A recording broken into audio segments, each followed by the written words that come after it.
আসসালামু আলাইকুম, কেমন আছেন সবাই? আশা করি আল্লাহর রহমতে ভালো আছেন। প্রতিদিনের মতো আজকেও চলে এলাম আপনাদের সাথে একটি গল্প শেয়ার করার জন্য।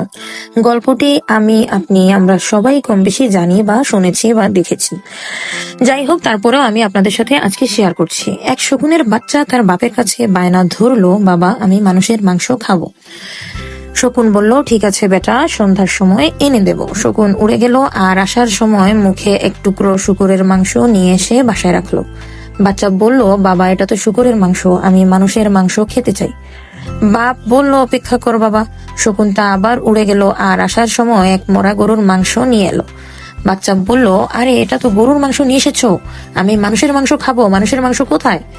এবার শকুন দুটো টুকরো একসাথে নিয়ে উড়াল দিল আর শুকুরের মাংসটি একটা মসজিদের পাশে আর গরুর মাংস একটা মন্দিরের পাশে ফেলে দিয়ে চলে এলো। কিছুক্ষণের মধ্যেই সেখানে শুরু হলো দাঙ্গা। কয়েকশো মানুষের লাশ পড়ে গেল। তখন গাছের ডাল থেকে নেমে বাপ বেটা মিলে খুব তৃপ্তিতে মানুষের মাংস খেলো। বাচ্চাটা খেতে খেতে জিজ্ঞেস করছে, বাবা এত মানুষের মাংস এখানে কি করে এলো? শকুন বলল, এই মানুষ যতটাই এরকম, সৃষ্টিকর্তা এদেরকে সৃষ্টির সেরা জীব মানুষ হিসেবে সৃষ্টি করেছেন, কিন্তু ধর্ম আর রাজনীতির নামে এদেরকে আমাদের থেকেও হিংস্র বানিয়েছেন।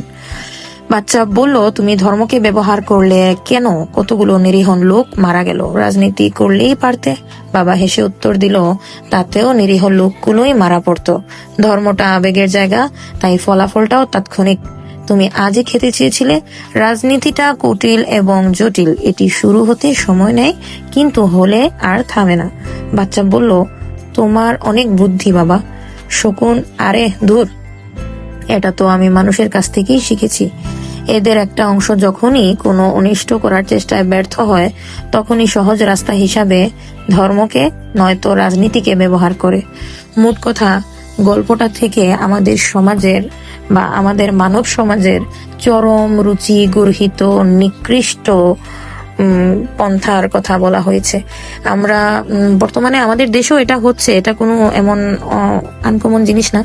আমাদের দেশেও দেখবেন হিন্দুদের যখন পূজার সময় থাকে তখন হয়, মুসলমানরা যদি কোনো কিছু নাও করে, তারপরেও মানুষ রাজনীতির মধ্যে ধর্মকে এনে মুসলমানরা হিন্দুদেরকে অপমান করেছে, আবার হিন্দুরা মুসলমানদেরকে অপমান করেছে। সাম্প্রদায়িক যে দাঙ্গাটা আছে ওইটা বাঁধিয়ে দেয়। এটার ফলে আমাদের দেশের যে গুরুত্বপূর্ণ জিনিসগুলো আছে, যে গুরুত্বপূর্ণ সাবজেক্ট গুলা নিয়ে কথা বলা হয়, ওইগুলা উল্টে যায়, ওগুলা ঢাকা পড়ে যায় ধর্মর কারণে। অনেক সময় আমরা এটা রাজনৈতিক কৌশল হিসেবে ব্যবহার করে থাকি। এই জিনিসগুলো থেকে যতদিন পর্যন্ত আমরা বাহির হতে পারবো না, আমাদের দেশ, জাতি, সমাজ, ধর্ম কোনো কিছুই নিরাপদ থাকবে না। আর যে পর্যন্তই আপনারা সবাই ভালো থাকবেন, সুস্থ থাকবেন, সুন্দর থাকবেন, আর চেষ্টা করবেন ধর্মকে কখনো ব্যবহার না করার। আল্লাহ হাফিজ, আসসালামু আলাইকুম।